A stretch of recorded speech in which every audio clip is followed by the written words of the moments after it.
यवतमाळच्या आर्णी येथे एक धक्कादायक घटनेने खळबळ उडाली असून उद्या वाढदिवस असलेल्या ओम बुटलेवर तिघांनी तलवार आणि चाकूने जीवघेणा हल्ला केला।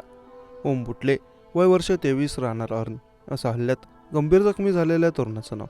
सध्या त्याला पुढील उपचारासाठी यवतमाळच्या शासकीय वैद्यकीय महाविद्यालयात दाखल करण्यात आला। दुर्गादेवीच्या विसर्जनाच्या वेळी झालेल्या भांडणातून कोळवण येथील अजय तिघलवाड याचा ओम बुलेट आणि दत्त वानखडे यांनी खून केला होता। 15 दिवसांपूर्वीच ओम बुटले जामिनावर बाहेर आला होता। पुण्याला बायकोला काही कामासाठी घेऊन जात असताना अवधूत तिघलवाड आणि अन्य दोघांनी त्याच्यावर प्राणघातक हल्ला केला।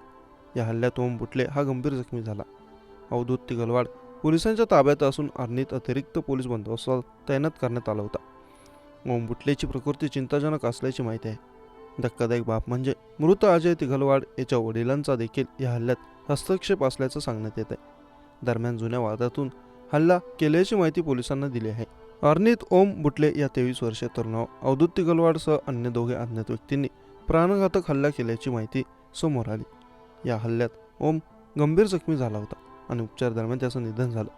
विशेष म्हणजे उद्या म्हणजे 30 मार्च रोजी ओमचा वाढदिवस होता आणि त्याच दिवशी त्याच्या पार्थिवावर अंत्यसंस्कार केले जाणार आहेत। यवतमाळच्या आर्णी इथे एक धक्कादायक घटनेने खळबळ उडाली असून वाढदिवस असलेल्या ओम बुटलेवर तिघांनी तलवार आणि चाकूने जीवघेणा हल्ला केला। सध्या त्याला पुढील उपचारासाठी यवतमाळच्या शासकीय वैद्यकीय महाविद्यालयात दाखल करण्यात आलं होतं। दुर्गादेवीच्या विसर्जनाच्या वेळी झालेल्या भांडणातून कोळवण येथील अजय तिघलवाड याचा ओम बुटले आणि दत्त वानखडे यांनी खून केला होता। 15 दिवसांपूर्वीच ओम बुटले जामिनावर बाहेर आला। पुण्याला बायकोला घेऊन जात असताना अवधूत तिघलवाड आणि अन्य दोघांनी त्याच्यावर हल्ला केला होता। उपचारादरम्यान ओम बुटलेचा मृत्यू झाला। धक्कादायक बाब म्हणजे अजय तिघलवाड याच्या वडिलांचा देखील याच्यात हस्तक्षेप असल्याचं माहिती आहे। आर्णी शहरातील माहूर रोडवर ट्रॅव्हल्स पॉईंटवर मृतक आणि ओम बुटले आणि सोबत पत्नी व 3 वर्षीय छोटं बाळ सोबत घेऊन पुण्याला जाणाऱ्या ट्रॅव्हलची वाट पाहत असताना अचानक 5 ते 7 जणांनी त्याला घेरून तलवारी आणि चाकूने हल्ला चढविला। अशातच जीव वाचवण्यासाठी ओम बुटलेने मुख्य रस्त्याने पळ काढला, मात्र ठोकर लागून पडल्याने मारेकऱ्यांनी थेट तलवारीने हल्ला केला आणि घटनास्थळावरून पसार झाले। गंभीर जखमी झालेल्या ओमला तात्काळ ग्रामीण रुग्णालयात नेले असता डॉक्टरांनी पुढील उपचारासाठी यवतमाळ येथे हलवण्यात आलं, मात्र रस्त्यात त्याचं निधन झालं।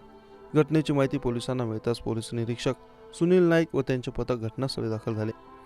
या घटनेची माहिती मिळताच उपविभागीय पोलीस अधिकारी चुल्लू मुल्ला रजनीकांत हे घटनास्थळी शहरात दाखल झाले असून पुढील तपास सुरू केला आहे।